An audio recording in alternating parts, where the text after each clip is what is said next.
Thank you very much, Mr. President. Ladies and gentlemen, good evening. Assalamu alaikum. Lovely to see you all here tonight.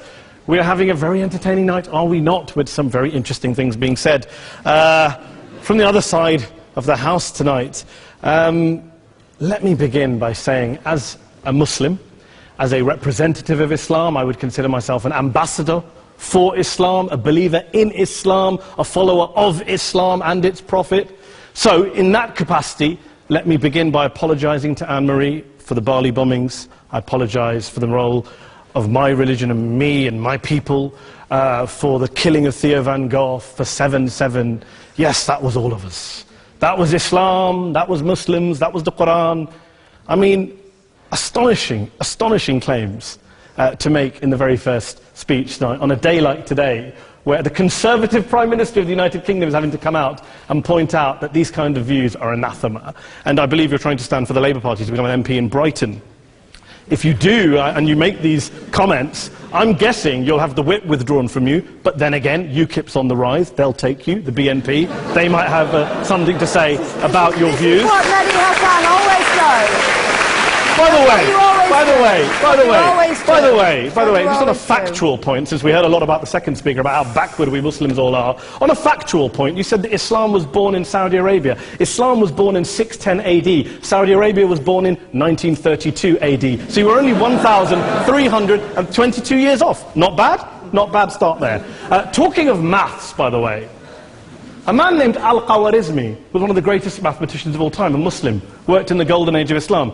He's the guy who came up with not just algebra, but algorithms. Without algorithms, you wouldn't have laptops. Without laptops, Daniel Johnson tonight wouldn't have been able to print out his speech in which he came to berate us Muslims for holding back the advance and intellectual achievements of the West, which all happened without any contribution from anyone else other than the Judeo-Christian people of Europe. In fact, Daniel David Levering, the author of the Pulitzer Prize-winning historian and author of The Golden Crucible, points out that there would be no Renaissance, there would be no Reformation in Europe without the role played by Ibn Sina and Ibn Rushd and some of the great Muslim theologians, philosophers, scientists in bringing Greek texts to Europe. As for this being our university, I will leave that to the imagination as to who is our and who is there. I studied here too. An astonishing set of speeches so far making this case tonight.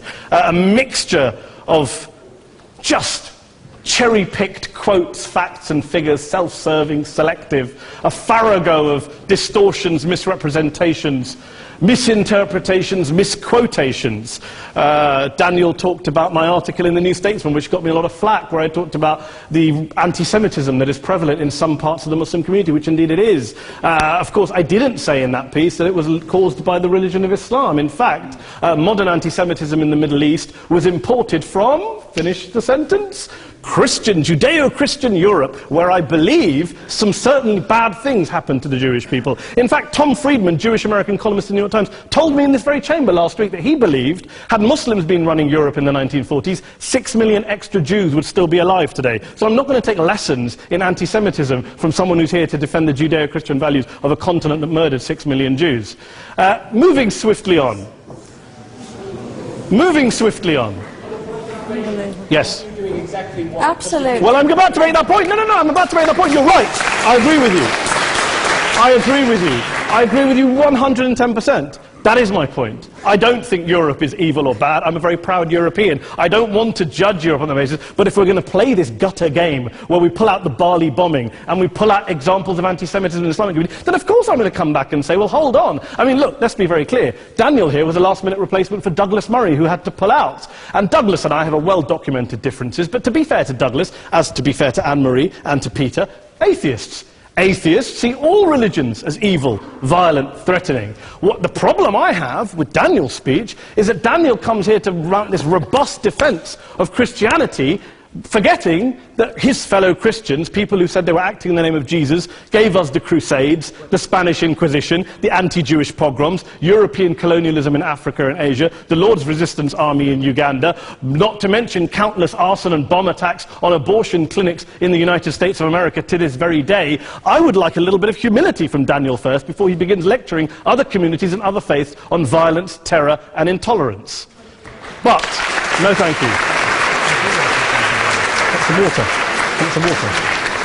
But I would say this, to address the gentleman's very valid point here, I'm not going to play that game. I don't actually believe that Christianity is a religion of violence and hate because of what the LRA does in Uganda or what Crusaders did to Jews and Muslims in Jerusalem when they took back the city in the 12th or 13th or whatever century it was. I believe that Christianity, like Islam, like pretty much every mainstream religion, is based on love and compassion and faith. I do follow a religion in which 113 out of the 114 chapters of the Quran begins by introducing the God of Islam as a God of mercy and compassion. I would not have it any other way. I don't follow a religion which introduces my God to me as a God of war, as some kind of Greek God of wrath, as a God of hate and injustice. Not at all. As Adam pointed out, you go through the Quran and you see the mercy and the love and the justice. And yes, you have verses that refer to warfare and violence. Of course it does. This is not a motion about pacifism. I'm not here to argue that Islam is a pacifistic faith. It is not. Islam allows military action, violence in certain limited contexts. And yes, a minority of Muslims do take it out of that context. But is it religious? We talked about Woolwich. Daniel and Anne-Marie have suggested that it's definitely religion that's behind all of this. Well, actually, what I find so amusing tonight is we're having a debate about Islam. And the opposition tonight have come forward. We have a graduate in law, a graduate in modern history, a graduate in chemistry.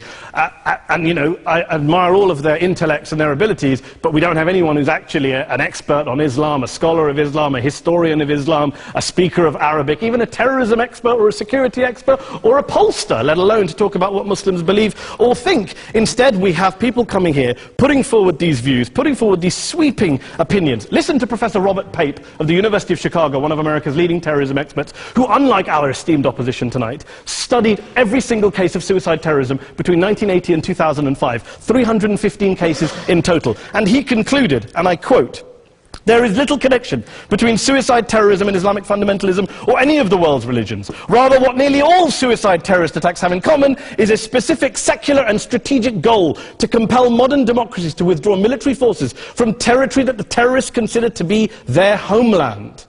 And the irony is, when we talk about terrorism, the irony is that the opposition and the Muslim terrorists, the Al-Qaeda types, actually have one thing in common.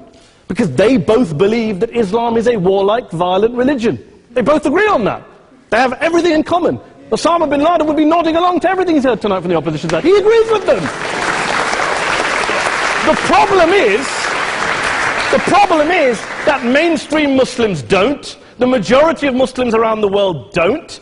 In fact, a gentleman here started quoting all sorts of polls. Gallup carried out the biggest poll of Muslims around the world, of 50,000 Muslims in 35 countries. 93% of Muslims rejected 9/11 and suicide attacks, and of the 7% who didn't, they all, when polled and focus grouped, cited political reasons for their support for violence, not religious reasons. And as for Islamic scholars and what they say, well, Daniel talks about our University of Oxford. We'll go down to Oxford Centre for Islamic Studies, get hold of a man named Sheikh Afifi al-Akiti, who is a massively well-credentialed and well-respected Islamic scholar, who has studied across the world, who in the days after 7/7 published a fatwa denouncing terrorism in the name of Islam, calling for the protection of all non-combatants at all times, and describing suicide bombings as an innovation with no basis in Islamic law. Go and listen to Sheikh Tahir al-Qadri, one of Pakistan's most famous Islamic scholars, who published a 600-page fatwa condemning the killing of all innocents and all suicide bombings unconditionally without any ifs or buts.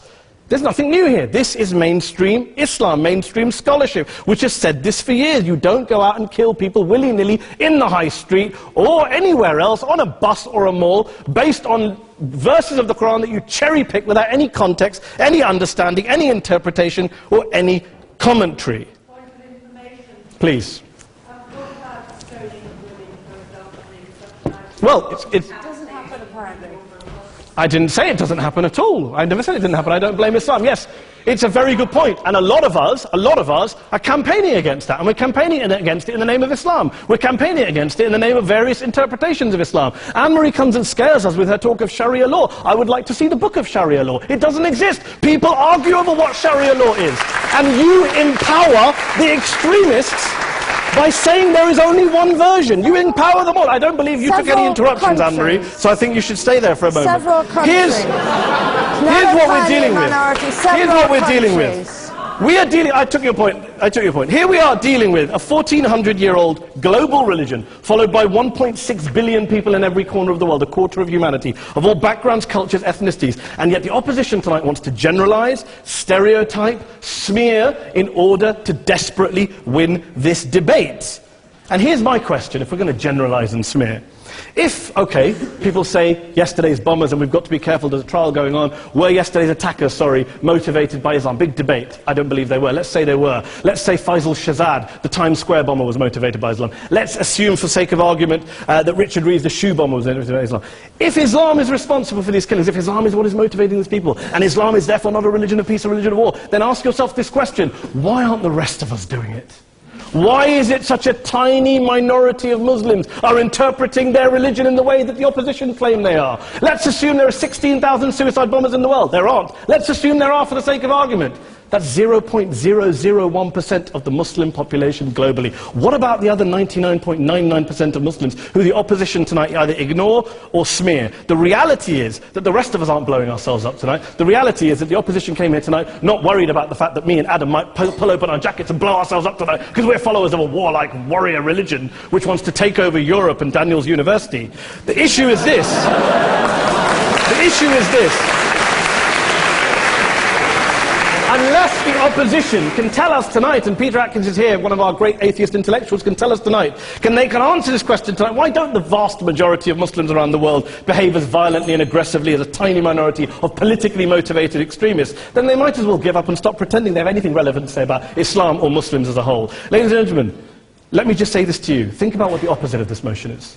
If you vote no tonight, think about what you're saying the opposite of this motion is. That Islam isn't a religion of peace, it's a religion of war, of violence, of terror, of aggression. That the people who follow Islam, me, my wife, my retired parents, my 6-year-old child, that 1.8 million of your fellow British residents and citizens, that 1.6 billion people across the world, your fellow human beings, are all followers, promoters, believers in a religion of violence. Do you really think that? Do you really believe that to be the case? They say that in the Oxford Union, the most famous debate was in 1933, when Adolf Hitler looked out for the result of the King and Country motion, where they voted against fighting for King and Country, and Hitler was listening out for the result. Well, tonight, 80 years on, there are two groups of people around the world who I would argue are waiting for the result of tonight's vote. There are the millions of peaceful, non-violent, law-abiding Muslims both in the UK, Europe, Asia, Africa and beyond, who see Islam as the source of their identity, as a source of spiritual fulfillment, of hope, of solace.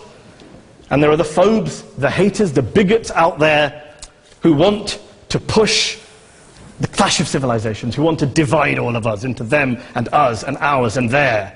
Ladies and gentlemen, I urge you all not to fuel the arguments of the phobes and bigots. Don't legitimize their divisions. Don't legitimize their hate. Trust those Muslims who you know, who you've met, who you hear, who don't believe in violence, who do want you to hear the peaceful message of the Quran as they believe it to be taught to the majority of Muslims, the Islam of peace and compassion and mercy, the Islam of the Quran, not of Al-Qaeda. Ladies and gentlemen, I beg to propose this motion to the House. I urge you to vote yes tonight. Thank you very much for your time.